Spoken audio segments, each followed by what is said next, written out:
God's sake.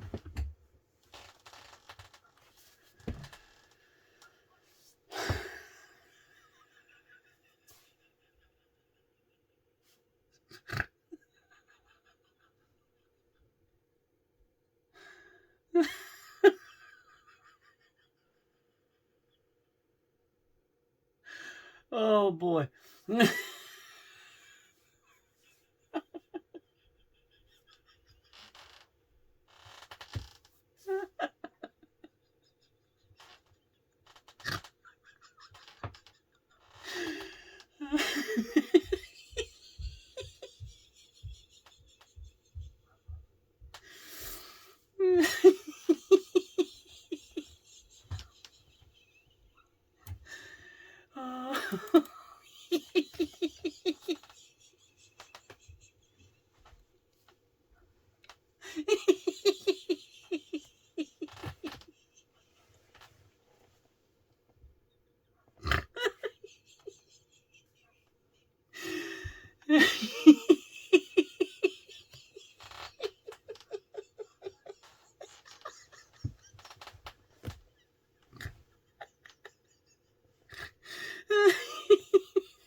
Okay.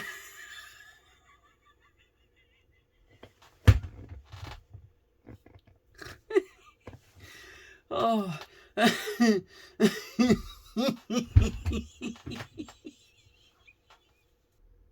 Just when you thought it could not get any worse. Oh, we get a flashback episode.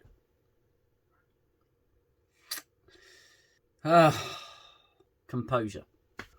Well, hello there, and welcome to the video. I just got done watching the worst thing I've ever seen in my life. Oh my word. So if you've been following the Acolyte at all, this episode attempts to put all the pieces together, and we finally learn the truth of what really happened in episode 3. I will try and compose myself as much as possible, but I'm gonna really struggle. Firstly, if you are new here and you like the videos that I do and the reviews and the reactions and so on and so forth, then please subscribe to the channel. If you like this video, hit the like button and hit the bell notification icon, because that's really important as well. That will keep you up to date on any more videos where I just can't control myself because I'm just in absolute hysterics by what I've just seen. So, episode 7, the long-awaited explanation on what really happened at the witch cult where Osha and May were conceived. This one may take a bit of breaking down. I don't know. Does it? Because everything that happens in it is fully ridiculous. So much to get into in this video. Flashback 16 years previously. The Jedi, Soul, Trinity, Cheap Chewbacca, and young soon-to-be floaty Padawan are surveying the planet of the witch cult. They're surveying it, and they're trying to figure out why life had suddenly emerged on this planet. Yeah, they're running all sorts of tests on the moss and everything, and they say, oh, we came to investigate all the life on this planet, but there's no signs of intelligent life anywhere, which they could have revealed from scans in orbit. Surely this monstrosity of an artificial structure would have pinged upon sensors somewhere, but no, they're doing a survey. They're doing a planetary survey. Anyway, Sol happens upon May and Osha in the forest. We know the story. He goes to the Witch Coven's Grand Temple, and we see a little bit more of what happened.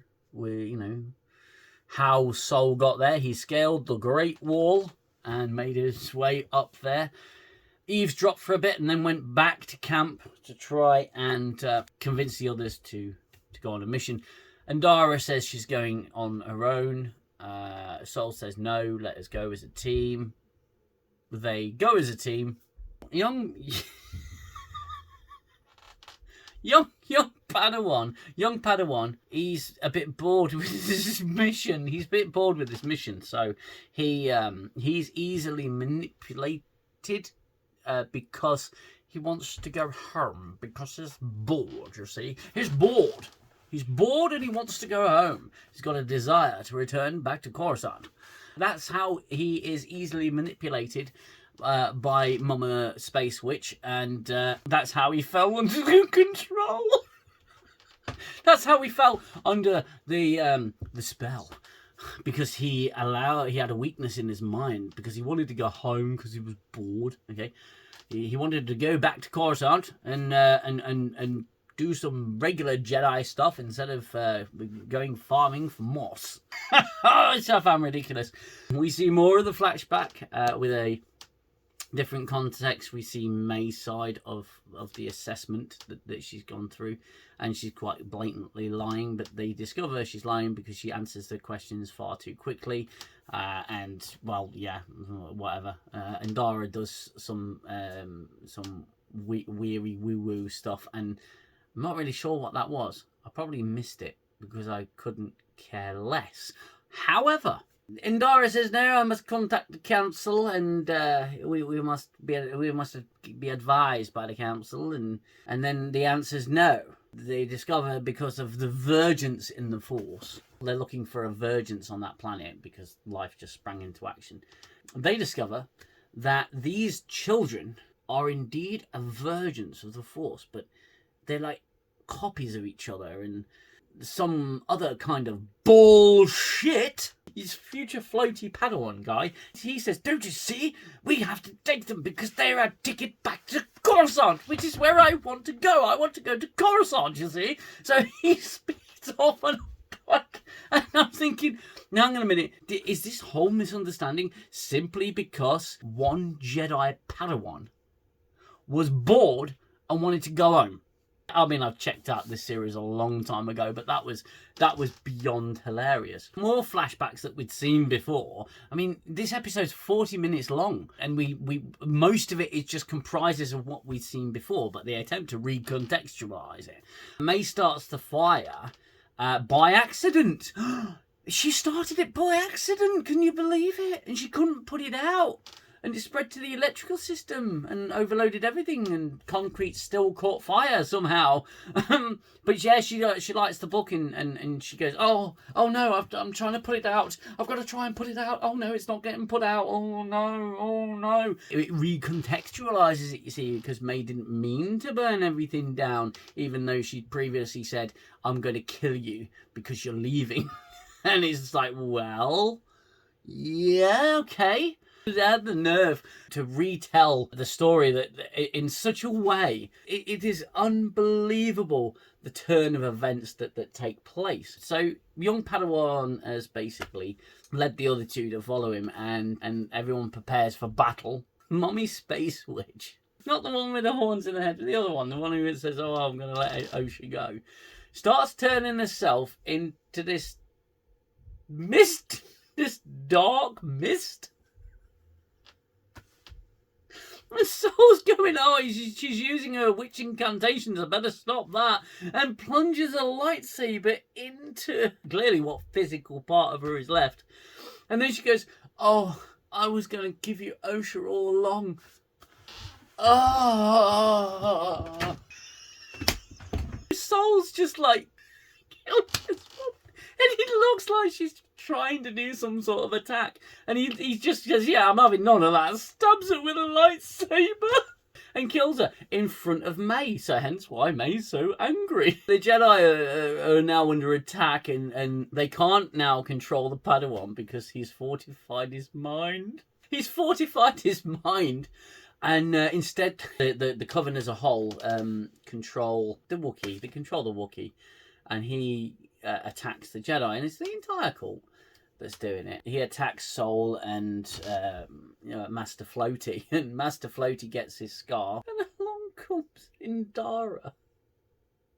I'm not even close to joking. Along comes Indara after a bit of a Wookiee lightsaber fight which we wanted. Did we? Did we want that? I don't know. I can't keep track of it anymore. Whether we wanted it or not, that's what we got. She clears the fog in the mind, and the entire coven just goes to sleep.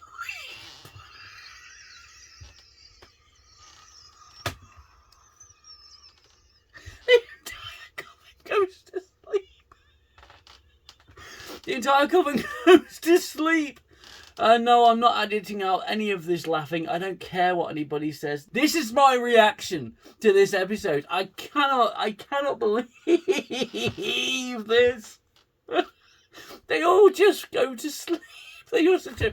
Oh, collapse. They all collapse, and then we get a recontextualized scene. Well, I believe it's recontextualized. I don't believe it happened this way before, or maybe they didn't show it. Where Sol's trying to save the two twins, and he ends up picking Osha and lets May fall to her apparent death, which she didn't, and it doesn't explain how she survived that fall. And then they're back on the ship, and the Jedi say, "Yeah, we're basically gonna hide this from the Jedi Order," and that's the episode. I can't believe it. That is the episode. That was the dumbest fucking shit I've ever seen in my life, and it doesn't salvage any square millimeter of this show. This show is absolutely confirmed 100% dog shit. Okay, it is awful.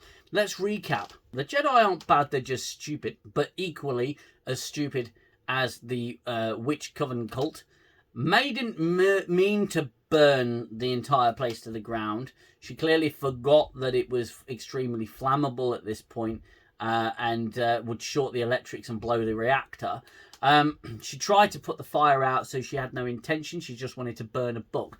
But if she had any inkling that the corridors were flammable, then perhaps burning the book inside wasn't a good idea. Or perhaps she didn't actually get that memo that, yeah, the walls of this place are indeed flammable. You may say, oh well, it's a special oil lamp, the oil caught fire and everything, but you can quite clearly see that things are catching fire that shouldn't be catching fire, and it's spreading really quick. So yeah, May didn't intend to do that. The witch cult said that the Jedi are preparing to attack, meaning Jedi bad. The witch cult manages to control the mind of the Padawan because he wants to go home, because he's bored on his mission. Now, these Acolyte videos have been an interesting journey for me because the result of someone super chatting to my live stream. It has provided a certain amount of entertainment. It has cost me some serious brain cells. As a flashback episode, it reminds me that the value of quality writing is priceless. Because the acting in this episode, aside from Sol and Trinity, was simply awful. Across the board, it was so bad. It was all wooden, dry, and badly acted. The writing was atrocious, and it seals the deal with this show that it is potentially the worst written, somewhat mainstream show that's ever been created. I mean, it is shockingly bad. It's appalling dialogue. I can only describe what happens as a complete clusterfuck of bullshit. The explanations were shockingly bad. The sheer amount of fuckery that happens in this episode. I've done my best to actually tell you what happens in the episode. How did all this happen? Why did all this happen? Well, let's see. Padawan wants to go home, so he clearly breaks protocol and goes charging into the Witch Coven. Sol kills Osha's mother because she was going to clearly, whatever the hell she was doing, did not look bloody friendly, and he stabs her with a lightsaber, and right in front of May, and May hates all three of them for doing that, all four of them for doing that, and that's why she's gone on a revenge mission, but she then changes her mind, and then changes it back, and then changes her mind again. Wants to hand herself into the Jedi. The Jedi Order have the right to take your children with your permission. I've spent most of this review laughing, but this is a reaction video. I mean, sod the review. This is a reaction video. This is how fucking monumentally stupid this show is. This show is awful. The entire reveal of what actually happened, I feel sorry for anybody who was pulled into this show expecting anything great. I really do. I feel bad for you because you have been let down. We have all been let down by the Acolyte. What a waste of everybody's time. What a waste of 180 million, if that's what they spent it on, because I cannot figure out for the life of me how they managed to spend that amount of money, and this is what they came out with. Some of the worst acting I've ever seen, some of the worst directing I've ever seen, some of the worst dialogue I've ever heard in my life for a mainstream Star Wars show? Come on! Bloody hell! Now, I do discuss these episodes with my co-hosts on my live stream, which is an evening in 10 forward. Here's a little clip for you. Yeah. May says that at one point that they're running through the forest, but they're clearly not running through the forest because you don't see them run in the entire fucking episode. They just walk. Oh, you skipped over something, though. Oh, over something hilarious. Go on, then. Yeah, I know, but you skipped over something glorious. The little sniffer creature they've got. We're not sure if his pronouns are he or they. Oh, I was hoping to avoid that. But no, I guess we're going balls deep in this one, aren't we? Well, apparently they did, because I want to know what that rag was of the Wookiees. Was that his cum rag? Oh, no! Like, why did they have a random rag that belonged to the Wookiee?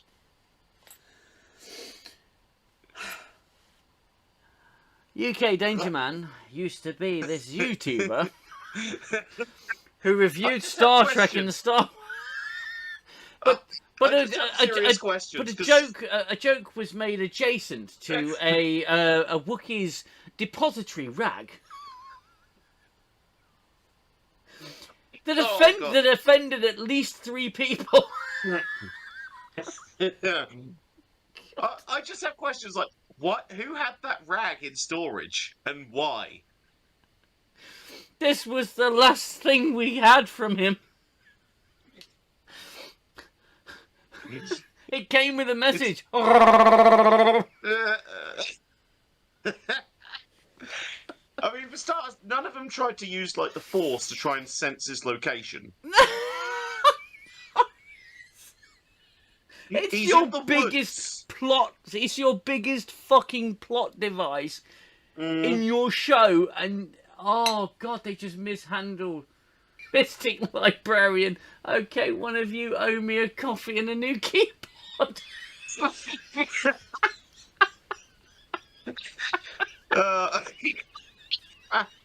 It does go overboard sometimes, but it is a genuine laugh. So we're going to be breaking down this episode this Friday at 8 o'clock. It's going to be at 8 o'clock.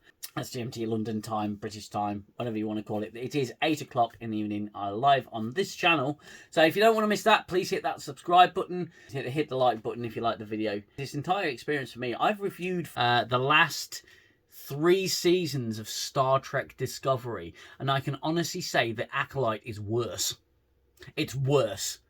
This is awful. My head is absolutely on fire. I've nearly died from all the stupid. Let me know your thoughts in the comments below, because I am absolutely dumbfounded about everything that I've just watched in the last 40 minutes. I mean, this episode was 40 minutes long. They showed most of episode 3 within this episode. So really, if you can take 15 minutes off the runtime for this episode just for things that we'd already seen, but they think that you've got the attention span of a gnat, so you can't remember what happened in episode 3. Or maybe they're just very consciously aware of the fact that nobody gives a flying fuck anymore. We've got one more episode to go, and yeah, we're done. This episode was shit. It recontextualized the show, or attempted to recontextualize everything that happened in the show, and failed miserably. Anyway, thank you for watching. That is my reaction review type video, I suppose. And like I said, hit the subscribe button, hit the like button, hit that bell notification button, and I will see you for my live stream, or I'll see you in the next video. That's it from me. Thanks very much for watching. Take care of yourselves. Bye-bye for now. I need the silence, stop the violence of the war in my head. Time's the healer, the eraser of all done. as I fall back to my shelter. I know